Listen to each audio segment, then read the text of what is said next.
Trust me আজকের রান্নাটা এত বেশি মজা ছিল, একটা জাস্ট ওয়াও একটা রান্না ছিল। তো রান্নাটা মুরগির গোশত হইলেও টেস্ট এবং অ্যারোমা ফুরে গরুর মাংস। তো চলুন শুরু করি রান্নাটা। এখানে কয়েক পিস আমি মুরগির গোশত নিয়ে নিছি। আমি এগুলোকে একটু ছোট ছোট পিসেস করে কেটে নিছি। তারপরে সামান্য গোলমরিচ গুঁড়া, টক দই আর একটু লেবুর রস দিয়ে ভালো করে এটা মেখে ম্যারিনেট করে আমি কিছুক্ষণ ঢেকে রেখে দেব, প্রায় 10 মিনিটের মতো। তারপরে চুলায় একটা প্যান বসিয়ে সেখানে আমি পরিমাণ মতো তেল দিছি। তেল পরিমাণ থেকে একটু বেশি দিছি। তারপরে যে গরম মশলা, তেজপাতা, এলাচ আর লং সবগুলো দিয়ে আমি 2 মুঠো পেঁয়াজ কুচি দিছি। তারপরে একটু নেড়ে আবার 3টা শুকনো মরিচ দিয়ে দিলাম। তারপরে কাঁচামরিচ আর একটা টমেটোকে মাঝখান থেকে কেটে 2 ভাগ করে সেগুলো দিয়ে ভালো করে নেড়েচেড়ে একটু কালারটা চেঞ্জ হয়ে আসলে এখানে আমি পেঁয়াজ বাটা আর আদা রসুন বাটাটা দিয়ে দিলাম। তারপর এটাকে একটু ভাজা ভাজা করে ম্যারিনেট করা গোশতটা আমি এখানে দিয়ে দিব। গোশতের মধ্যে পরে আমি একটু সয়া সস দিয়েছিলাম, সেটার ভিডিও ক্লিপটা আমি নিতে ভুলে গেছি। তো এরপরে আমি গোশতটা দিয়ে একটু নেড়েচেড়ে পরিমাণ মতো লবণ দিয়ে দিলাম, দিয়ে এটাকে ভালোভাবে নেড়েচেড়ে ঢাকনা দিয়ে ঢেকে দিলাম। এই যে ঢাকনাটা উঠানোর পরে এত সুন্দর অ্যারোমা বের হয়েছে বলার মতো না, মানে একটা কোরমা কোরমা ফিল, দেখতেও একদম লুক লাইক কোরমা।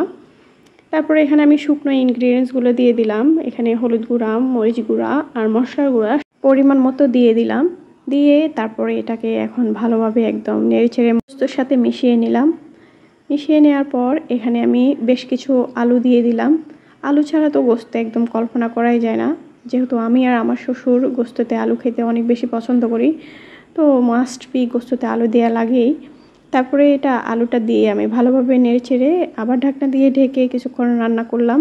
এতক্ষণ কিন্তু আমি অল্প আঁচে এটা রান্না করতেছি, ঢাকনা দিয়ে বারবার ঢেকে। তারপরে এখানে আমি ঢাকনাটা উঠিয়ে আবার কিছু কিশমিশ দিয়ে দিছি। কিশমিশটা দিলে কি হয়, এ পর্যায়ে এই মাংসের সাথে একদম গলে মিশে যাবে, তারপরে টেস্টটা অসাধারণ হবে।